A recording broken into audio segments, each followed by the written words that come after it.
Okay, welcome, honors chemistry students. This is a video on SI units for measurements. Scientists all over the world have agreed on a single measurement system, which we call the SI. It stands for this French word I'm not even going to try to pronounce because my French is not good, but we abbreviate that as SI, very similar to the metrics, what we know as the metric system.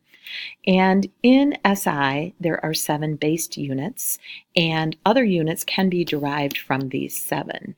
When you look in your textbook on page 34, these are the 7 base units, which is length, mass, time, temperature, the amount of substance, which we call the mole, which we will get into very big coming up in chapter 3, and also electric current and luminosity. These two right here we do not use very much in chemistry, but you guys are responsible for knowing all of these, which is length in meters would be the base unit, mass has a base unit of kilograms, time is in seconds, temperature is in this unit called Kelvin, which we will also talk about when we get to the gas law chapter, and the amount of substance which we know of as a mole. As I had said, this is very closely related to what we know now as the metric system, and this table can be found on page 35, and you are responsible for knowing these relationships. We can have what we call basically here a base relationship, okay, of 1, and the unit could be anything like meters, it could be grams, it could be liters. So all of these would be what we could use for changing the order of magnitude of the measurement. And you're familiar with these. If we go less than 1, it is a deci, centi, milli. So these 3 should be very common to you and things that you've used in 9th grade or in junior high. So you can have like a millimeter, and you know that that's 1,000th of a meter. A centimeter is 100th of a meter, so on and so forth.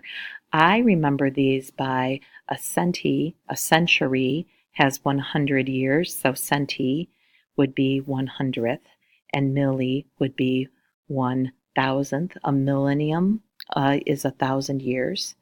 There's this term micro that you should know, and nano that you should know. Nano is 1 times 10 to the negative 9th of a meter. That would be something good to know. And a micro is 1 times 10 to the negative 6th of a meter. Those are things that you're going to hear in chemistry, especially as we're talking about really small quantities of things. Kilo, as in a kilometer, that's something that you should be familiar with, and it's also very common. A kilometer would be 1,000 meters are in a kilometer, so this would be a good relationship to know. And then you've heard of things like megabytes, gigabytes, and terabytes. Again, notice how they're all going by 3s here, 6, 9, 12. Mega, giga, and tera, this is all stuff that you hear in the computer industry, talking about storage. And notice that when we're talking about micro, times 10 to the negative 6, nano is times 10 to the negative 9, and pico times 10 to the negative 12. You can even think of milli as times 10 to the negative 3. All of those are going down in orders of magnitude by 3. So that can kind of help you memorize these relationships. So this is one thing that you should know. Some units are derived from these base units that we are using, like area would be, as you know, length times width. Volume is length times width times height, which would have a cubic nature. Density is kilograms over cubic meters as the abbreviated unit. Molar mass we will be getting into.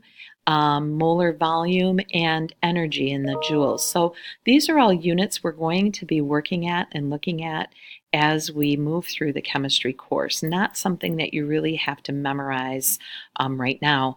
However, volume, you should know, is often used by chemists. It is not a base unit, it is a derived unit because a volume of a cylinder, we typically use graduated cylinders to measure liquid, and that literally comes from the length, the width, and the height of the cylinder.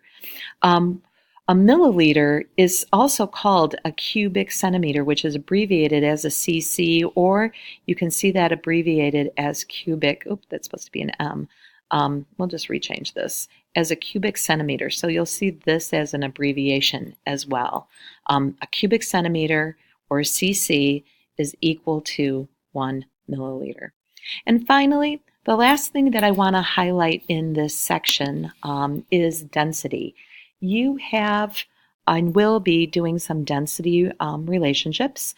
Remember, density is derived, and it is the mass, which typically we would represent in grams in a chemistry class, over a volume, which would be a milliliter, or you could see it in grams per cubic centimeter. This is just a relationship that comes from the textbook, which has it in kilograms per cubic meter. And if you think about this, if you divide this by 1,000 to get grams, and you divide this by 1,000 to get centimeters, okay, this is going to be the same relationship as well. So I hope this helps. You'll want to go ahead and continue in the online learning lessons and do the homework where appropriate. Thanks and good luck.